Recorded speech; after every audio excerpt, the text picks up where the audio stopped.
Hey there, Love Food listener. Julie Duffy Dillon here. Welcome to episode 191 of the Love Food Podcast. I am so glad you're here and you are listening to the After the Letters project. This is the project I was working on over on Patreon, and I decided we're just going to keep it here in your Love Food feed.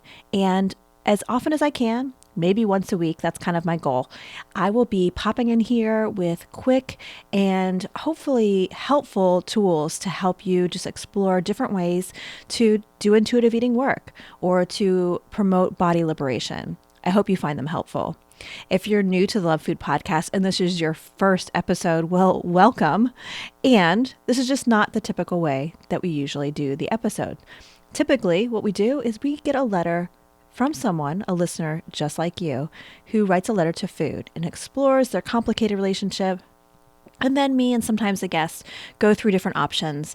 And then at the end, the beautiful thing happens, food writes back.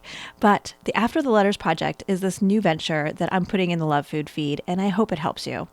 It is actually January 1st, 2020. I am recording this on New Year's Day. I popped over into the Love Food studios because I was thinking about you and thinking about all the hype that we're reading about intuitive eating. I know there was a big article in Real Simple magazine on intuitive eating. Christy Harrison's book, Anti-Diet, just came out. And if you listen to episode 190, that just came out on New Year's Day as well, you may have listened to her helping a letter writer go through ways to move along their food peace, intuitive eating kind of journey. And you're just interested in how to make it work. How do you do intuitive eating? Well, I want to just acknowledge something that I want for you. What I want for this new year is the same you. New year, same you, please. That is my plea. And this is why. We know diets don't work for most people.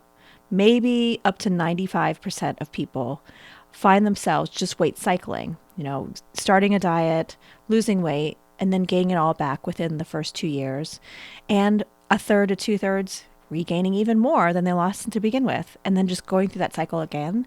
For most people, weight cycling is just going to be the norm. So we know diets don't work for most people.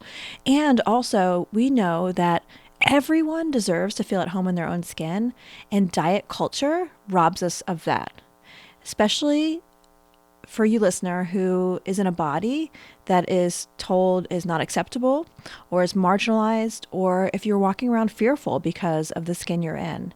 And diet culture is such a big part of that experience. So yes, you don't need to be fixed. You don't need to be fixed. What we need to fix is our culture. So by you not dieting or not picking a diet New Year's resolution, by you just saying new year, same me, not only are you helping yourself, but you're helping our whole community. Here's why. We know that weight cycling is connected in a causal way with high blood pressure and other types of diseases that we typically blame higher weight on.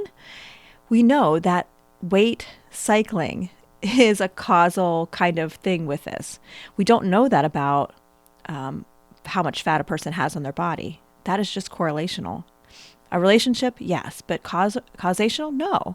And so by you choosing to no longer weight cycle, to move away from diets, you will be helping you be healthier. And the bonus is not only is it helping you, but it's helping your community. Here's why. If you are no longer fighting your body to attain a thin ideal, and you are no longer going to buy into the bullshit that diets is a healthy way to live and that we all should be smaller and it's our individual responsibility to all look the same way, we are, in a way, helping to liberate other people. We are not contributing to the further marginalization of people at higher weights. And I just think that is so, so amazing that by you moving away from diets, not only is it helping you, but it's helping people in your own community. So, are you with me? Are you going to do it? I'm going to be giving you some extra Love Food episodes in these After the Letters Project bonus episodes. I'm going to be doing throughout January. I already have a list of things that I want to tell you. They'll all be around this length, about 5 minutes long. So I hope it helps you to get through National Dieting Month. And my friend and colleague, Deborah Benfield, she decided we should just change it to National Non-Dieting Month. So let's go ahead and get that started. All right. I look forward to checking in with you in the next episode. And until next time, take care. This episode of a Love Food podcast was brought to you by my PCOS and Food Peace courses. Get to all the information at PCOSandFoodPeace.com. If you enjoyed this episode, I would love it if you left a rating or review, subscribed, or shared an episode. Doing any of these acts of kindness really helps the show grow. And I thank you in advance for all of your support. Bye for now.